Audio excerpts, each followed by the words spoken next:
work to get acquainted with our TI-84 Plus graphing calculator.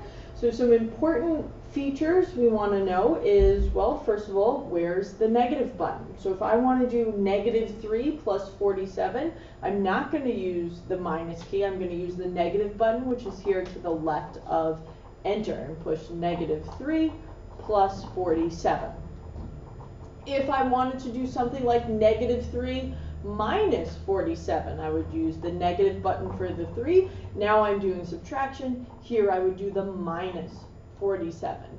As we get into graphing, if you're using the subtraction button or the negative button in the wrong place, you're going to get an error message, a syntax error, and that'll tell you it's incorrect.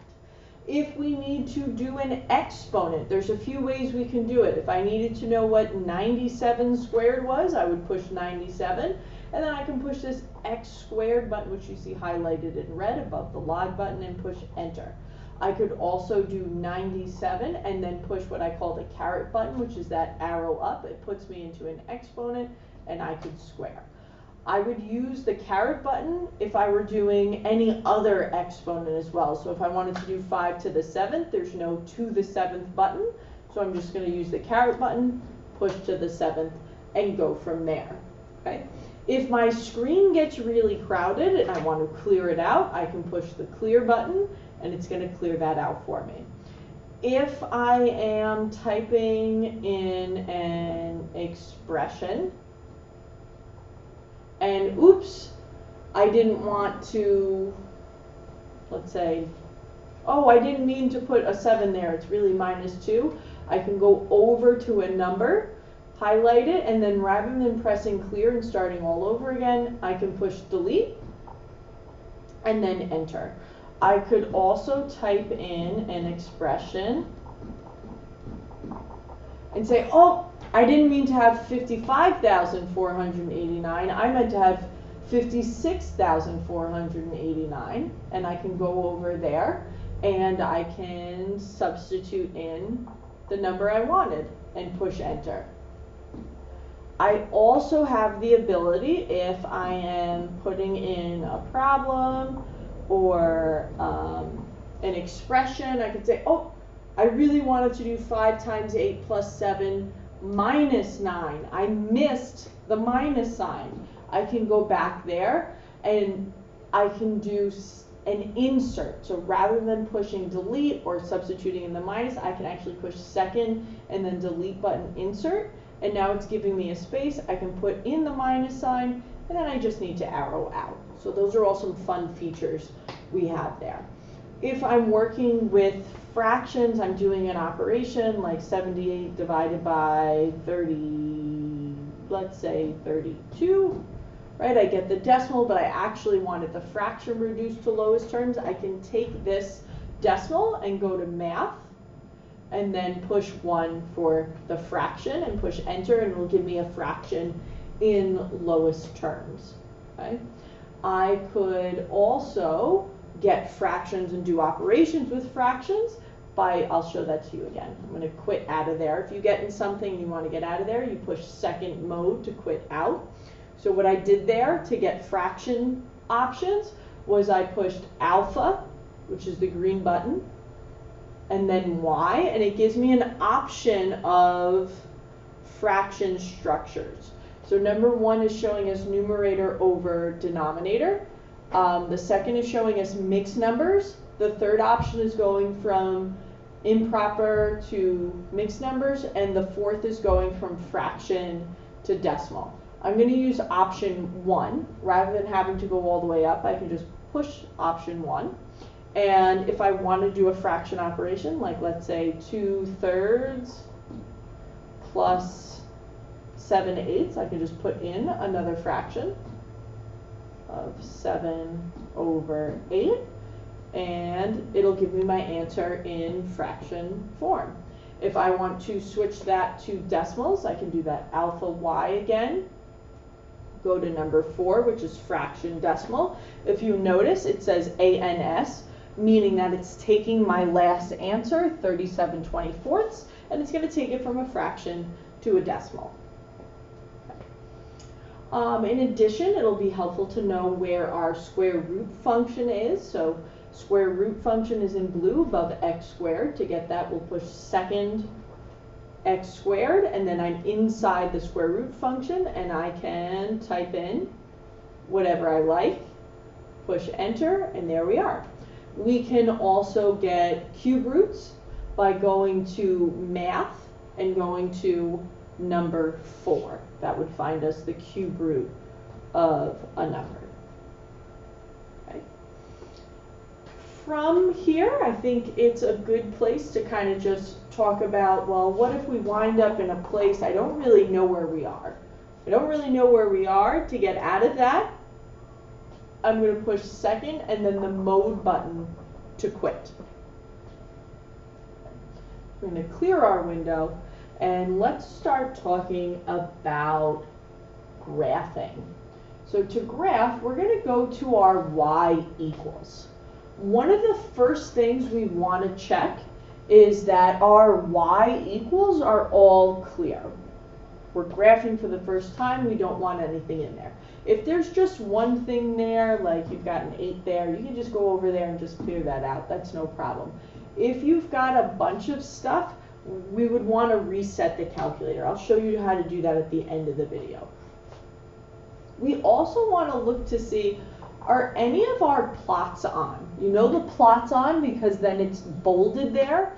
To get that off, all you're going to do is go over to it, have it flashing here, push enter, and then go back to your Y1. This is how we want the screen to look when we graph. Okay. So we're going to graph our first function. Because the calculator sets us up y equals, we always have to graph using slope-intercept form on the graphing calculator. Let's start by graphing y equals 3x minus 4. So our slope, our coefficient is 3. Now we need our variable x. I know you guys see letters here in green. We're not using those. We're going to use the button to the right of the alpha button that says x, t, theta, n. That's our variable button. Anytime we push it, an x is going to pop up. So now we've got 3x, and we're going to push minus 4. To get our picture, you have two options. You could push graph, or you could push zoom. We're always going to go to zoom to get our picture because we want to make sure we're going to have a good starting window. After I push zoom, this screen pops up, which is our zoom options. Okay. We're always going to start with zoom 6, which is our standard window. All of these different options have different applications. For us in Algebra 1, we're going to start with 6 zoom standard. So you can go down to 6 and push enter, or you could just push the number 6. When we push enter, our graph makes. We get our graph made. You will notice as it's working, this little icon comes up on the top right. You always want to wait for that little spinning wheel to stop before you push any buttons. So we can look at our graph. We can see it's got a y-intercept of -4. We can kind of count up our slope of 3. If we want to find any specified points, we can use the trace feature, which is up here in gray. If I push the trace button, I get a flashing cursor, and I can see our points, that when x is 0, y is -4. And as I tap back and forth, it's moving up and down our line, so I can find the different coordinates on the line. If there's a specific point I'm looking for, like let's say I want to know what the y value is when x is 3, I can just push 3, and now it's saying, oh, you want to know what the coordinates are when x equals 3. I push enter, and it'll tell me, and it'll show me on the graph. That only works for when we're inputting an x coordinate. I can't input a y coordinate.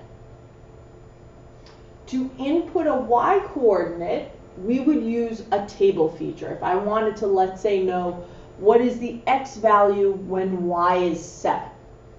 To go to the table, you might notice that that's in blue above graph. I would push second graph to get to our table, and then I can look and see and find, oh, for my y values that are integers, when y is 8, x is 4, and so on. If I wanted a specific number to start at, let's say I'm interested in our function when the x values are 20 and above. I could go to table set, which is in blue above window, so I would hit second window. This is asking me, what do I want my table to start at? Normally it's 0, but I can put in something specific, like I want it to start at x equals 20. And I can also change what it's going by.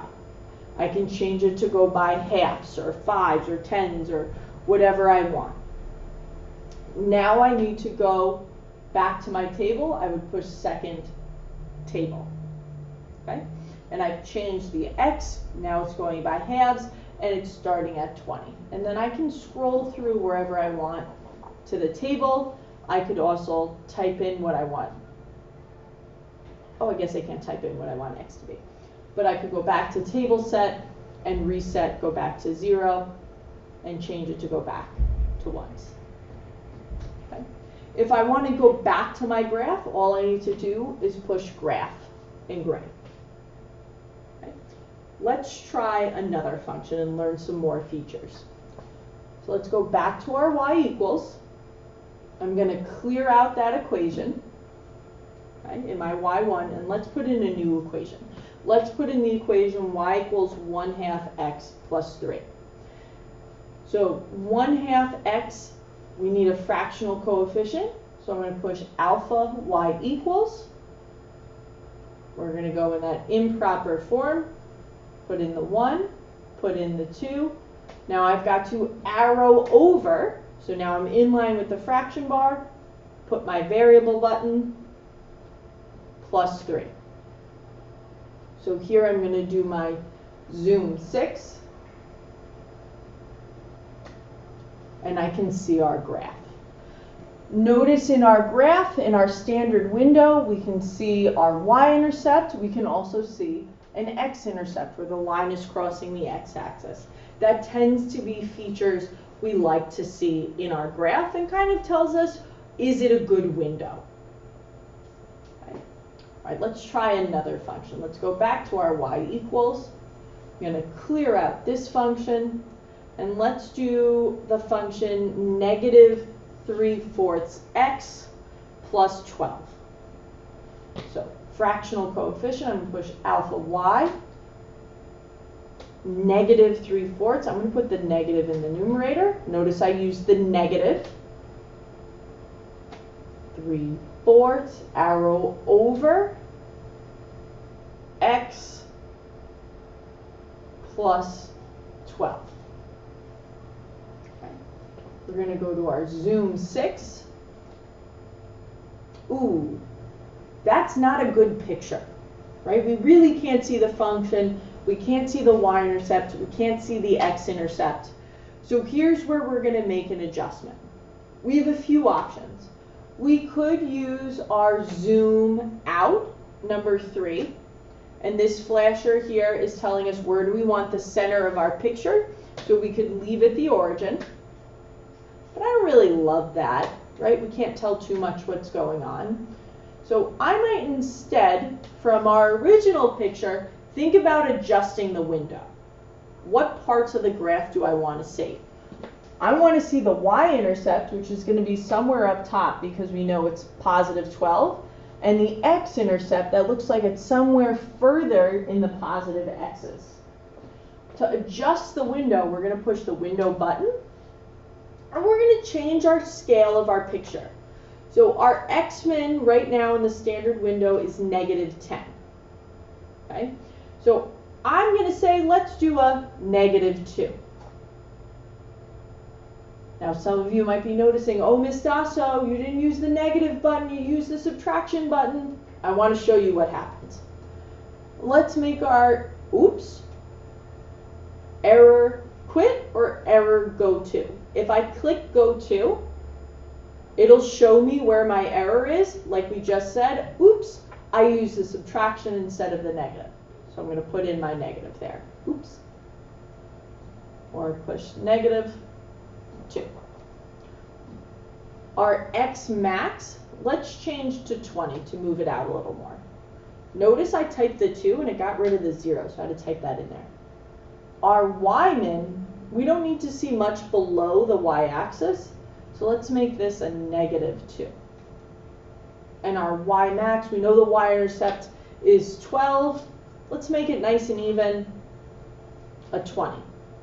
Now here, to get the picture of our window, I am not going back to zoom. I have to go directly to graph. And there we are. There's our picture. Now we can see our y-intercept. We can see our x-intercept. If I click trace and I push 0 for our x, we can calculate our y-intercept for us.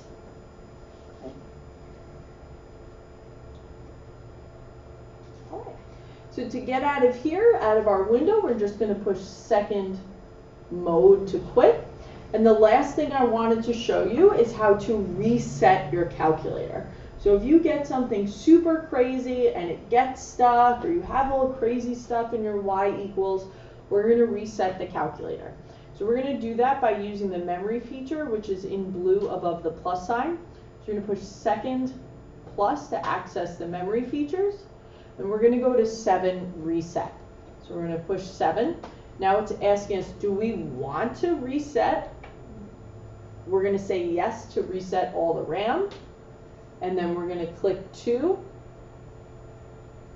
And we've reset our calculator, which means everything should be clear. Everything should be fresh. There's also a little reset on the back of your calculator that you can push a pencil into, and that'll reset the calculator as well.